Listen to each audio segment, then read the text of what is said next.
அத்வைத தர்மா. டைரக்டா நம்ம வீடியோக்குள்ள போயிடலாம்.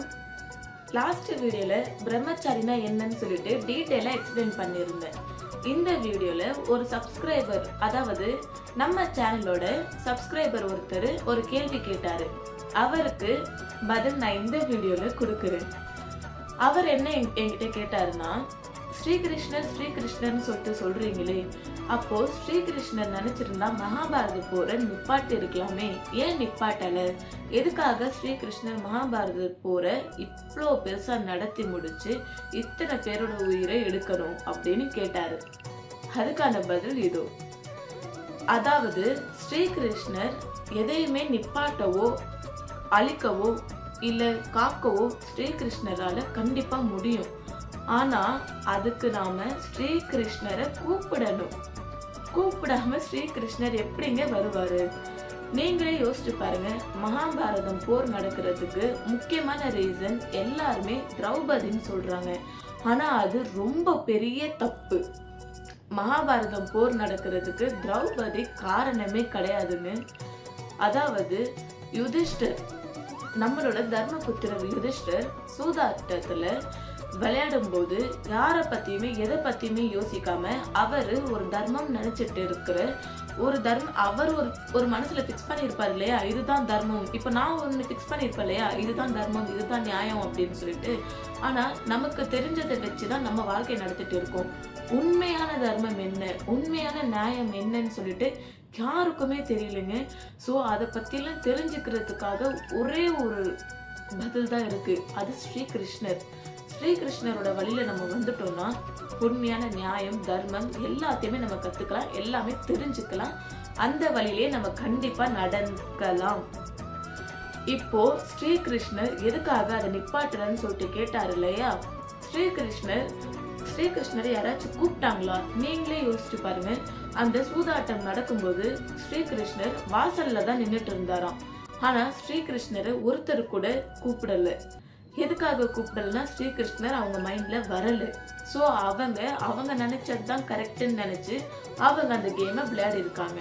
அந்த கேமை அவங்களுக்கு சாதகமா பயன்படுத்தி ஆப்போசிட்ல இருக்கிறவங்க ஜெயிச்சுட்டாங்க. இவங்க ஏன் அந்த 5 பேர்ல பாண்டவர்கள் 5 பேருமே இல்ல யாராச்சும் ஒருத்தர், பீஷ்மரோ இல்ல விதுனரோ, இவங்க யாராச்சும் ஒருத்தவங்க ஸ்ரீகிருஷ்ணரை கூப்பிட்டிருந்தா கூட ஸ்ரீகிருஷ்ணர் உள்ள வந்து இதை மொத்தமாவே தடுத்திருப்பாரு. ஆனா ஸ்ரீகிருஷ்ணர் கூப்பிடாம கண்டிப்பா வரமாட்டாரு. இது ஒண்ணு ரீசன். ரெண்டாவது, அதே மகாபாரதத்துல திரௌபதி அவங்களால முடிஞ்ச வரைக்கும் போராடி இருப்பாங்க. ஆனாலுமே அவங்களால அவங்க கிட்ட இருந்து தப்பிக்க முடியல. அதாவது கௌரவர்கள் கிட்ட இருந்து திரௌபதினால தப்பிக்க முடியல. யாருனாலையுமே திரௌபதியை காப்பாற்ற முடியல. கடைசியா திரௌபதி 2 கையும் மேல தூக்கிட்டு கோவிந்தா அப்படின்னு சொல்லி கேட்பாங்க. அதாவது ஸ்ரீகிருஷ்ணரை கூப்பிடுவாங்க.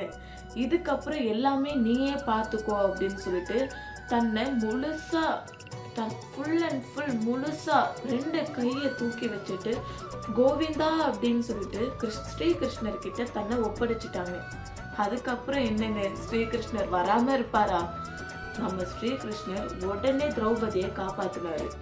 இப்ப வரைக்கும் கூட எல்லாருக்குமே தெரியும், திரௌபதியோட வஸ்திரத்தை, அதாவது அவங்களோட சாரியை பிடிச்சி இழுக்கும் போது ஸ்ரீகிருஷ்ணர் தான் ஒரு சாரியை கொடுத்து அவங்க மானத்தை காப்பாத்தினாரு. அந்த பிரச்சனையில இருந்து காப்பாத்தினது ஸ்ரீகிருஷ்ணர் தான். எதுக்காக காப்பாத்தினார்னா, திரௌபதி முழுசா தன்னை ஸ்ரீகிருஷ்ணர் கிட்ட நீங்களே எல்லாத்தையும் இதுக்கப்புறம் பார்த்துக்கோங்க, என்னால இந்த கௌரவர்கள் கிட்ட இருந்து தப்பிக்க முடியலன்னு சொல்லிட்டு தன்னை முழுசா ஒப்படைச்சிட்டாங்க.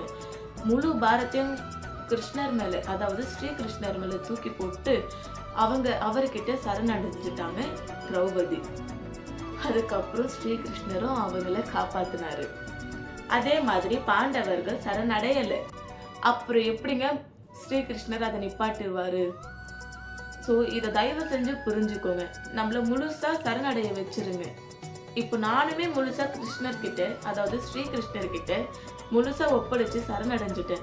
அதனால தாங்க என் லைஃப்ல ரொம்ப பெரிய நல்லது, ரொம்ப சுவாரஸ்யமான விஷயம் எல்லாமே நல்ல வழியில ரொம்பவே சந்தோஷமா நல்ல இதுல போயிட்டு இருக்கு.